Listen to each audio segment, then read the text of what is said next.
Poderia ser constitucional, tendo em vista incorrer nas obrigações impostas pelo artigo 60, parágrafo 4 da Constituição, que proíbe a deliberação de proposta de emenda tendente a abolir a forma federativa do Estado, o voto secreto, universal e periódico, a separação de poderes, ou os direitos e garantias individuais.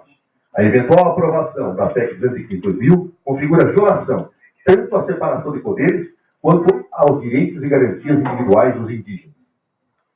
10. Indica a Constituição Federal, em seu artigo 231, que é competência da União a demarcação de terras indígenas e conceitua estas como habitadas em caráter permanente, bem como as necessárias à sua reprodução física e cultural. 11. Verifica que a Constituição outorgou uma obrigação material à União de demarcar, proteger e fazer respeitar todos os bens dos indígenas, estabelecendo inclusive prazo para efetivar todas as demarcações, no artigo 67 do ato das disposições constitucionais transitórias. A demarcação é, portanto, ato vinculado, não sujeito à discricionariedade, e dessa vinculação já decorre indubitável o caráter administrativo do procedimento demarcatório, típico do Poder Executivo. A PEC 215/2000, como pretende promover uma subversão dessa obrigação constitucional material e do princípio da separação de poderes, cláusula pétrea esculpida no artigo 2º do texto constitucional ao atribuir ao Poder Legislativo uma função típica e própria do Poder Executivo. 13. A separação de poderes decorre da necessidade de mútuo controle em um sistema de freios e contrapesos, quando a necessidade de especialização funcional das unidades estatais. O constitucionalista português José Gomes Pelotti indica que, no âmbito do Poder Executivo, tal diferenciação é denominada de reserva de administração, e impederia um domínio reservado à administração contra as ingerências do Parlamento. 14. O Supremo Tribunal Federal chegou a entendimento sobre a natureza administrativa do processo de demarcação de terras indígenas, ressaltando a competência privativa do Presidente da República. 15. Decidiu a Corte Suprema que, abre aspas, cabe à União demarcar as terras tradicionalmente ocupadas pelos índios, onde competirá ao Presidente da República homologar tal demarcação administrativa. 16. Mais recentemente, por ocasião do julgamento do caso Raposa Serra do Sol, consolidou-se a interpretação constitucional sobre a natureza jurídica do processo de demarcação de terras indígenas. Transfere-se trecho da emenda do acórdão com este exato sentido. E aqui vem a decisão do Supremo também na Raposa Serra do Sol. 17. De fato, é consequência natural do princípio da separação de poderes a distinção entre funções administrativas e legislativas. Ora, as competências da União para legislar sobre populações indígenas não se confunde de forma alguma com a competência material para demarcar as terras tradicionalmente ocupadas pelos indígenas, a efeitos concretos, com exercício de função legislativa, nem mesmo corresponderia a uma função atípica do Poder Legislativo. A PEC 215/2000 também afronta os direitos e garantias individuais dos povos indígenas, aos seus territórios tradicionais, elemento essencial para a sua preservação física e cultural. 20. A inconstitucionalidade da proposta, por violação do inciso 4 do parágrafo 4 do artigo 60 da Constituição, foi apontada pelo ministro Luiz Roberto Barroso, na decisão da liminar do Mandato de Segurança 32/2062, que objetivava excluir da deliberação da Câmara dos Deputados a PEC 215/2000 e todas as propostas da PEC. Aí vem a fala do ministro Barroso. O artigo 60, parágrafo 4, inciso 4 da Constituição, proíbe a deliberação de propostas de emendas que tendam a abolir os direitos individuais. A despeito de que sua literalidade poderia sugerir, a expressão destacada vem sendo objeto de uma leitura mais generosa pela doutrina, e considera protegidos os direitos materialmente fundamentais em geral, aí incluídos não só os tradicionalmente classificados como individuais, liberdade de expressão, mas também os políticos, os sociais e os coletivos. Isso porque, como meios de proteção e promoção da dignidade da pessoa humana, os direitos materiais fundamentais definem um patamar mínimo de justiça, cujo esvaziamento privaria a pessoa das condições básicas para o desenvolvimento da sua personalidade. Por extensão, a própria ordem constitucional perderia sua identidade. No caso dos autos, justamente esse caso da PEC, o que estaria em vista, segundo os autores, é o direito originário dos índios como as terras que tradicionalmente ocupam. Como recentemente observado pelo tribunal, não se trata aqui de um direito de propriedade ou de posse, no sentido que os termos assumem no direito privado, mas de figura peculiar, de índole e estatura constitucional, voltada a garantir aos índios os meios materiais que precisam para a proteção e reprodução da sua cultura. Não é outra a orientação acolhida pelos tratados internacionais pertinentes, pelo Comitê de Direitos Humanos da ONU e pela Corte Interamericana de Direitos Humanos. Como a cultura integra a personalidade humana e suas múltiplas manifestações, compõe o patrimônio nacional dos brasileiros, e parece plenamente justificada a inclusão do direito dos índios às terras entre os direitos fundamentais tutelados pelo artigo 60, parágrafo 4º da Constituição. A circunstância de um grupo ser minoritário não enfraquece, mas antes reforça a pretensão da fundamentalidade de seus direitos. Como já observado por esse tribunal, a proteção das minorias e dos grupos vulneráveis qualifica-se como fundamento imprescindível à plena legitimação material do Estado Democrático de Direito. Ademais, o modelo constitucional contemporâneo com a estrutura faz com que o governo tome essa postura induvidosa, e agora que passa a ser a formalizada na presença de vocês para encaminhamento à Câmara dos Deputados. É claro que a Câmara dos Deputados é autônoma. O governo, até por respeito à separação de poderes, não dá ordem à Câmara. Mas eu espero, sinceramente, que os senhores deputados e os senhores senadores considerem essa posição jurídica que é tomada pelo governo um pleno amparo da decisão do Supremo Tribunal Federal. Então, portanto, para que não reste mais nenhuma dúvida a esse respeito em relação à posição do governo, nós estamos encaminhando à Câmara dos Deputados essa nota técnica, esse parecer, fundado em decisão do Supremo Tribunal Federal, pela qual essa PEC de 2015 tem de ser aceita. Essa é a primeira informação que eu quero passar.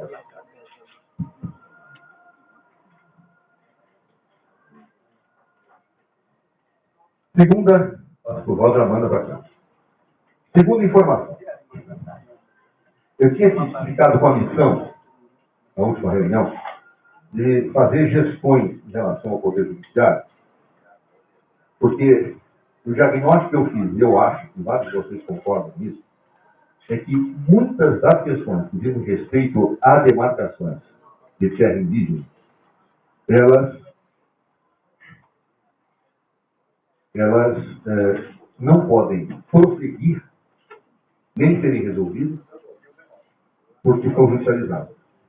Há casos de liminares que suscitam processos, há casos em que a própria situação jurídica demanda cautela pelos conflitos que estão dados pela judicialização que está fora. Há casos, por exemplo, como da Fazenda Politis, embora o tribunal tenha dito que não é área indígena, há possibilidade do tribunal voltar, o Tribunal Superior rever isso. E aí, isso atrapalha imensamente até a possibilidade que nós temos de fazer acordo, como naquele que nós estamos fazendo acordo. E muitas dessas decisões judiciais, elas estão paradas à espera da definição da Raposa Serra do Sol. Porque a Raposa Serra do Sol, ela tomou uma decisão, mas tem vários recursos pendentes. Então, portanto, não tem uma decisão final. E algumas questões têm que ser esclarecidas. Seja de acordo com aquilo que nós queremos, ou seja daquilo que nós não queremos, tem que haver uma decisão. Né? Às vezes é preferível um fim horroroso do que um horror sem fim. E é preciso que tenha uma decisão. Eu espero que a decisão, como espero do Tribunal Federal, seja mais justa possível. Eu fiz gestões junto ao Supremo Tribunal Federal e tive a informação essa semana do relator, que é o Luiz Roberto Barroso, e é quem deu esse voto que estou citando, né? De que ele liberará o voto da Raposa Serra do Sol a semana que vem. Portanto, a partir da semana que vem, o presidente Joaquim Barbosa poderá pautar o julgamento da Raposa Serra do Sol. Isso poderá ser, não a semana que vem, porque ele vai liberar a semana que vem, mas já a partir da próxima semana, o ministro Joaquim Barbosa poderá pautar. Não vou lhe dizer quando ele vai pautar, porque não sei. Né?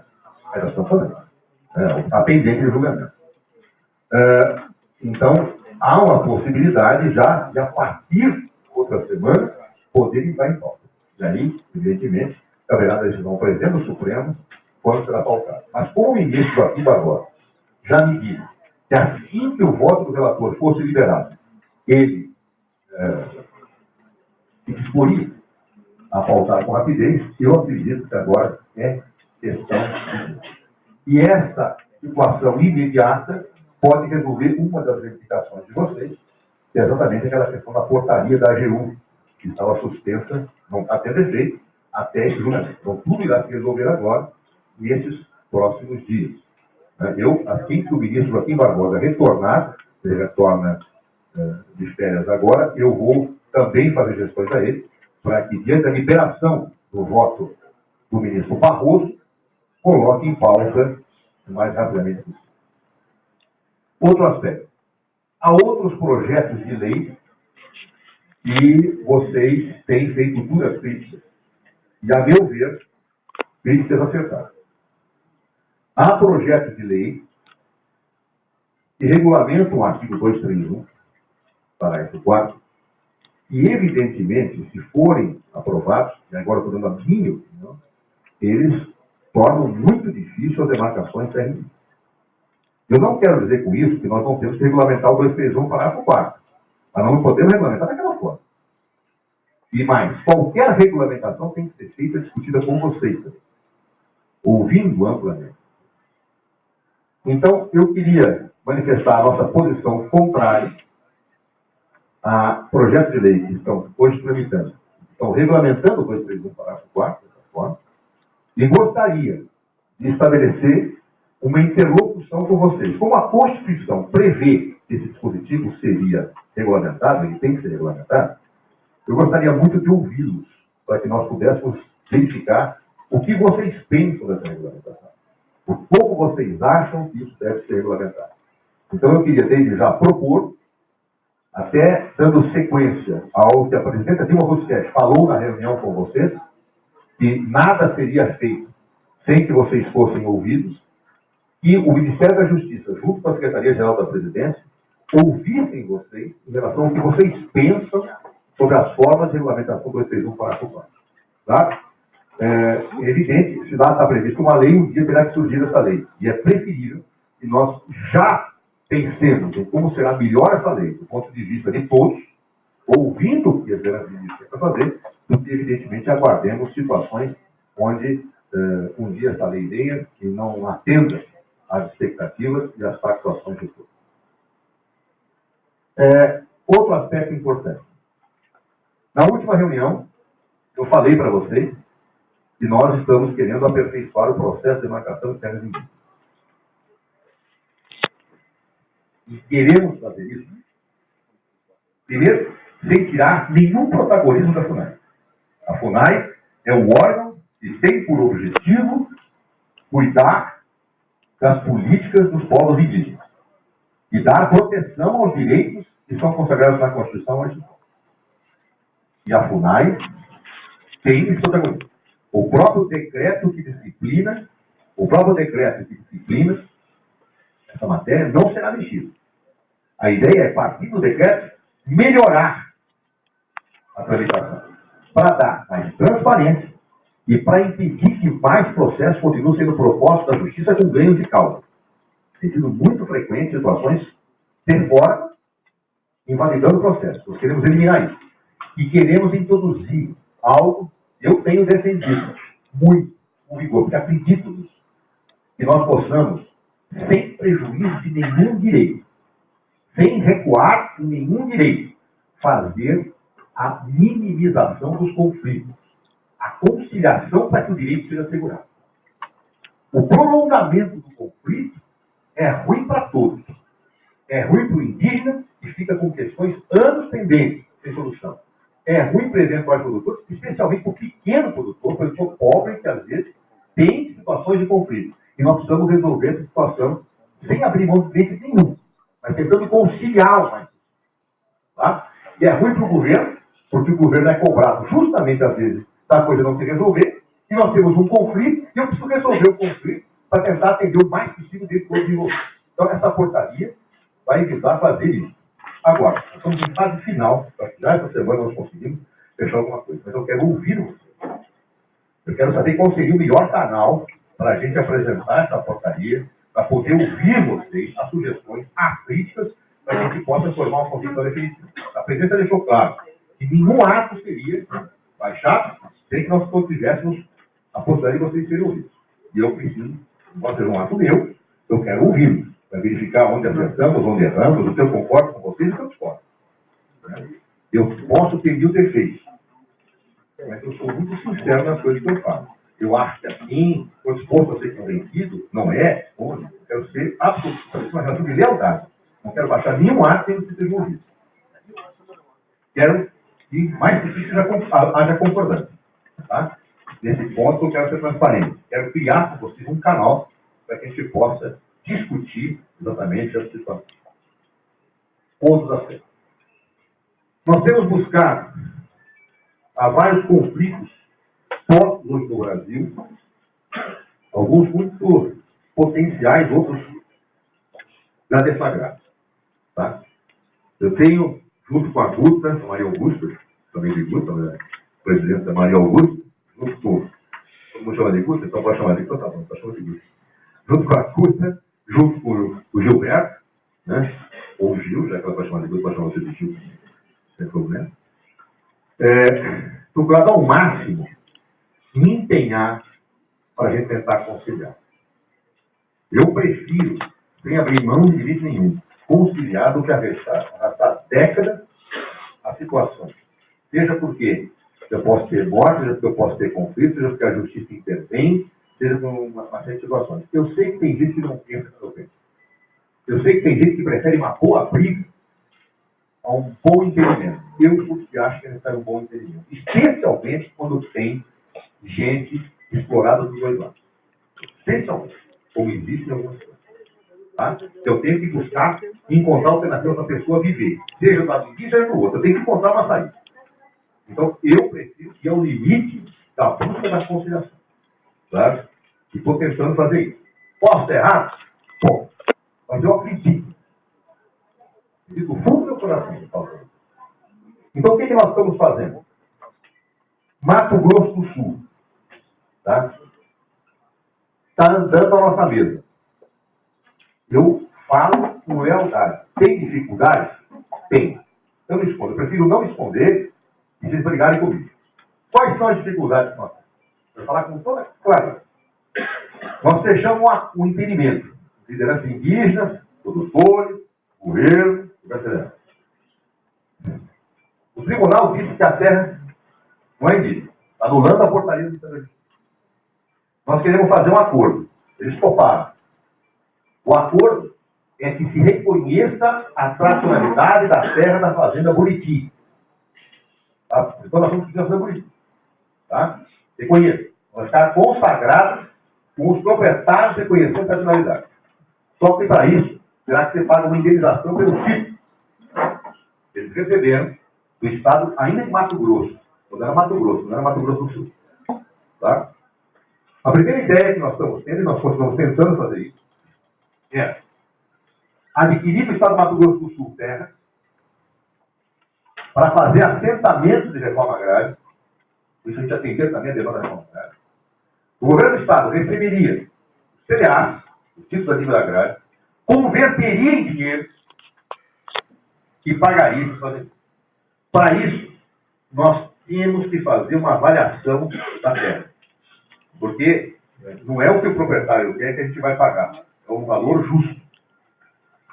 Nossos órgãos já estão em campo, quem é de Mato Grosso do Sul sabe disso. A Fazenda Buriti já está sendo avaliada. O pessoal técnico disse que tem 90 dias. Essa é a informação que eu tive. Já correu uns dias. Já. Então, só no final dessa avaliação, da análise toda, é que nós vamos ter esse valor. Paralelamente a isso, nós estamos estudando um problema. Por quê? Também não vou responder nada para vocês. Nós não localizamos terra no Mato Grosso do Sul. Para quê? Tanto o governo do Estado, que não tem, como o nosso pessoal do patrimônio da União também não localiza. Nós temos umas duas alternativas que nós estamos checando ainda, o Gil sabe disso, para ver se tem saída. Se não tiver, nós vamos buscar uma outra forma.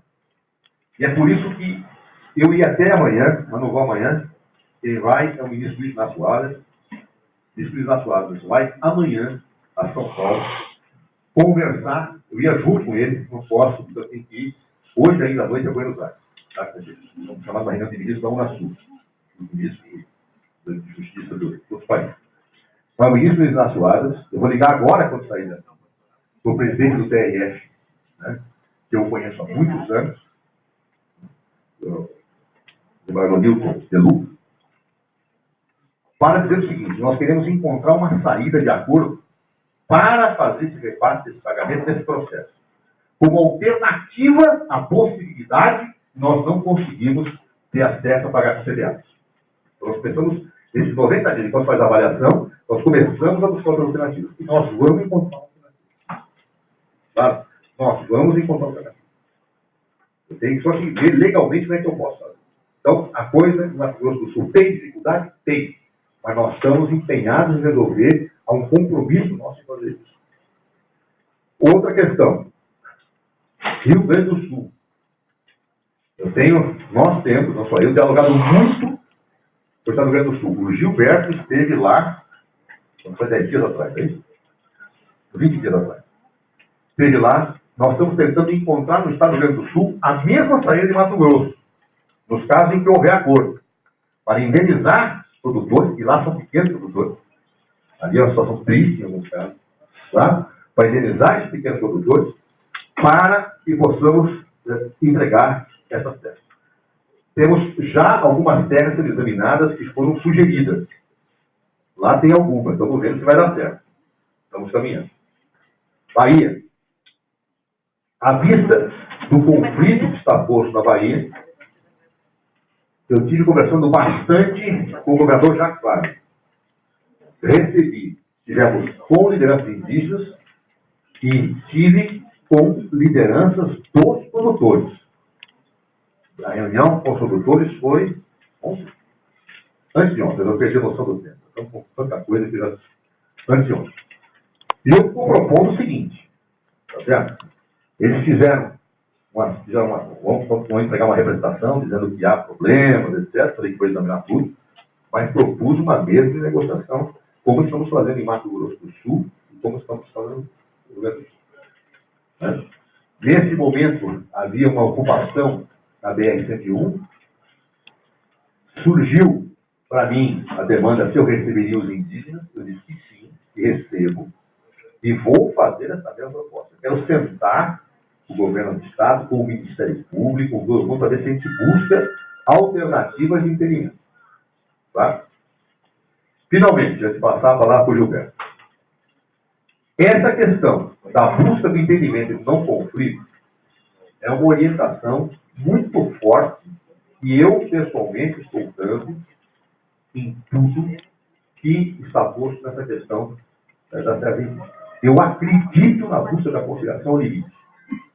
E eu sei que tem muita gente repite que não acredita, mas eu acredito.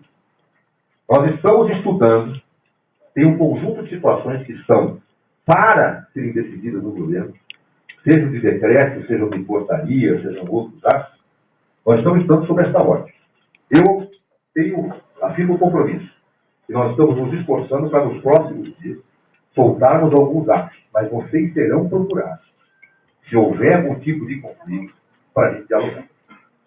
Eu não estou falando de negociar. Eu acho que vocês, outro dia, um parente de vocês me fez uma correção didática que eu aprendi. A gente aprende muito na vida, embora seja velho. Não sou velho assim, mas a gente aprende. Quando eu usei a palavra negociação, e um parente de vocês disse: ninguém negocia direito. Tem razão. A gente dialoga sobre direitos para ajustar os limites dele. Eu não estou usando mais a palavra negociação, porque eu acho que vocês fizeram uma observação muito correta. Eu aprendi com ela. Mas eu insisto no diálogo. Então, todos estes atos, por orientação minha, até que me provem que eu estou errado nisso, eu vou buscar dialogar ao máximo. Eu quero garantir o direito dos povos indígenas rapidamente, sem demandas judiciais.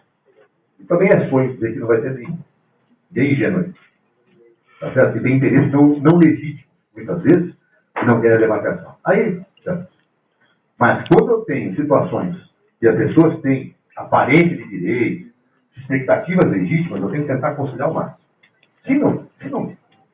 Se é grileiro, não tem que conciliar com quem faz ato de banditismo. Tá? A lei é para todos. Tá certo? Ninguém pode descumprir a lei. Eu não vou dialogar com quem não estava de boa fé, com quem mas com quem tem uma legítima situação de aparência de direito, eu vou dialogar. Então, vocês serão procurados ao longo do próximo período, como governos estaduais serão procurados, como foi o caso do Ceará, recentemente a Duda dialogou com o governador do Ceará e baixou o ato na secção original que estava previsto. E eu vou tentar fazer isso. Vocês me provarem que eu estou errado, me provem. Eu vou ao meu limite para garantir com rapidez o direito da Constituição deu para vocês. Claro? A posição do governo federal é clara. O direito dos povos indígenas está na Constituição. E é nosso dever garanti-lo. Não há discussão sobre isso. É nosso dever. Eu jurei obedecer à Constituição. Fiz isso como era deputado e fiz isso como ministro. Então, portanto, eu não vou violar meu fundamento. Mas vou procurar ao máximo garantir o direito de vocês, tentando fazer a conciliação que não faça com que vocês percam seus direitos, mas que permita, com rapidez, demarcar terras e criar situações favoráveis àquilo que eu compreendo da Constituição. Última observação. Eu acho que nós temos que intensificar, além da questão da demarcação de terras, outras discussões, no plano da saúde, no plano da educação. Claro? Tem muito. A questão da demarcação de terras é fundamental, nós estamos cuidando dela. Aliás, ultimamente eu só faço isso. Mentira que eu faço isso. A maior parte da vida eu estou fazendo isso. Mas nós temos que discutir saúde, nós temos que discutir educação. Tem disposição da presidência para isso. A presidência, toda vez, ela me cobra uma situação desse tipo. Então, por favor, além da questão da demarcação, que é importante, vamos discutir outras questões que são direitos fundamentais na Constituição e que o indígena tem direito a receber. Tá? Vamos abrir canais também para discutir isso e vocês continuarão tendo o empenho do Ministério da Justiça para isso. Tá?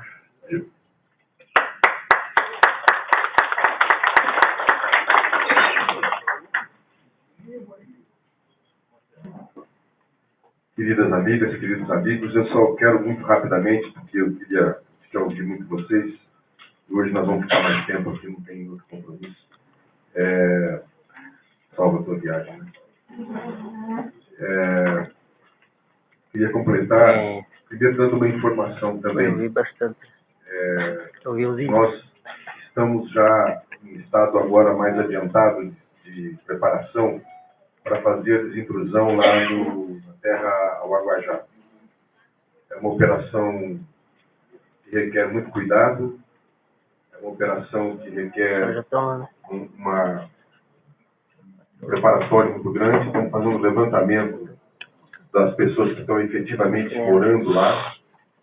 Nós temos lá uma situação de gente muito pobre, que foi iludida, que entrou lá, e temos uma situação criminosa, madeireiros que continuam tirando a terra, a madeira. E já houve uma série de operações especiais das Forças Armadas para conter esse roubo de madeira. Então, eu não vou dar uma data para vocês, porque, inclusive, não é conveniente que a gente fale muito disso nesse momento, para não suscitar outros problemas, mas eu quero que vocês tenham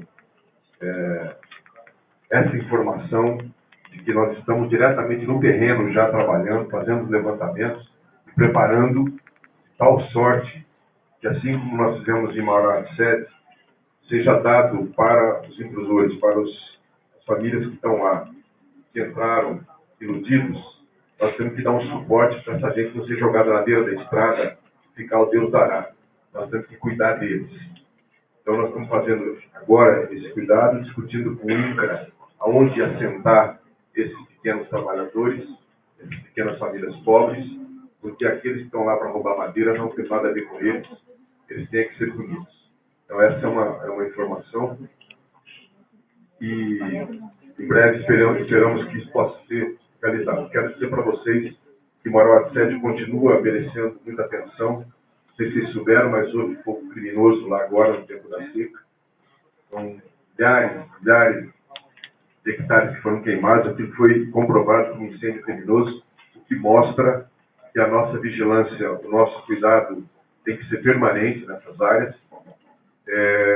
Eu queria ressalvar contra algumas informações de que em Mauá 7 foram dadas todas as oportunidades para aqueles que eram pessoas que poderiam receber terra no nível da reforma agrária, foram dadas todas as oportunidades. Quem não recebeu terra é que foi iludido pelos grandes e não quis se inscrever no cadastro que nós fizemos lá. Hoje, ficam acusações dizendo que nós não respeitamos os direitos humanos daquelas pessoas. Não é verdade. Nós respeitamos porque não queremos fazer valer o direito de uns contra o direito de outros, contra a necessidade de socorrer as pessoas. Nós tivemos esse cuidado. Quem quis teve terra para ser claro, com toda a dificuldade que é você mudar de um lugar para outro, isso é natural, mas sinto muito. Aquela terra era indígena, não tem conversa. Mas eu queria deixar bem claro essa nossa essa posição e concitar o movimento a acompanharmos o caso de Marauá 7, para, de vez em quando, nós estamos tendo que fazer novas investidas no local, porque, de novo, há tentativas de entrar frequentes, de voltar, de entrar, nós não vamos permitir. Certo? O apoio do movimento é importante nessa articulação, é importante nesse sentido e repovoarmos o quanto antes, companheiros chavantes, a região. Então, essa é uma outra informação que eu queria passar para vocês. Eu acho que daquilo que o Zé Eduardo falou, só quero destacar esse aspecto. Eu queria que não, ainda que as coisas andem muito mais lentamente do que nós gostaríamos, eu queria que não restasse dúvida na cabeça de nenhum de vocês de que esse governo da presidenta Dilma não tem dúvida quanto aos direitos indígenas. E não quer, de maneira alguma, ir do lado daqueles que querem combater os direitos indígenas. Nós estamos seguindo, trabalhando, com dificuldade, verdade, com uma lentidão que a nós mesmos nos irrita muitas vezes, dadas as dificuldades. O Zé acabou de colocar aqui a questão do Mato Grosso do Sul, do Rio Grande do Sul. São situações muito difíceis, que tem sofrimento de um lado e do outro. Você tem que achar um caminho. Nós estamos buscando esse caminho exatamente para chegar logo num destino e não ficarmos aí pendentes da justiça por mais dezenas e dezenas de anos. Então, acho que essa intenção, essa decisão, mais do que intenção, é muito clara. O governo da presidenta Dilma não é um governo contrário aos direitos, pelo contrário. Nós queremos, no horizonte do final do ano que vem, ver resolvidas as principais questões. Eu acabei de citar agora o caso de Araguajá, onde também há muita reação. Quero que vocês entendam também isso. Quando eu fui na Comissão da Agricultura na Câmara, eu fiquei 5 horas e meia ouvindo lá os ruralistas. Quando depois que mais me atacaram, era por causa de Araguajá e Marauá 7. Tá? E nós dissemos, não tem volta, não tem volta. Nós sabemos cumprir a justiça. Isso é inegociável. E eu queria fazer um apelo, finalmente, que é a questão de reabrirmos a possibilidade da discussão da 169. Eu acho que da nossa parte, há toda a disposição de retomar com vocês o diálogo. Nós não queremos não queremos fazer obras sem cumprir rigorosamente a questão da 169. E nós não queremos também regulamentar o 69. Revoga 303, que nós vamos negociar. A nossa insistência em conversar com vocês, em sentar à mesa informal e seguir o trabalho da 169 é exatamente porque nós queremos que vocês participem da regulamentação da 169. Então, eu deixo esse apelo aqui e a nossa disposição de continuar, de retomar a conversa com o povo indígena sobre a questão da 169, porque o Brasil precisa. Estive no Peru esses dias discutindo com o pessoal de lá na questão da regulamentação da 169, eles estão avançando lá, nós precisamos avançar, consolidar, porque o governo quer cumprir rigorosamente os passos que a OIT determina na 169, por respeito à lei, mas também, sobretudo, pelo respeito ao direito dos povos indígenas de opinarem, de serem consultados e participarem. Então, da minha parte era isso só, queria agradecer e estamos dispostos a ouvir.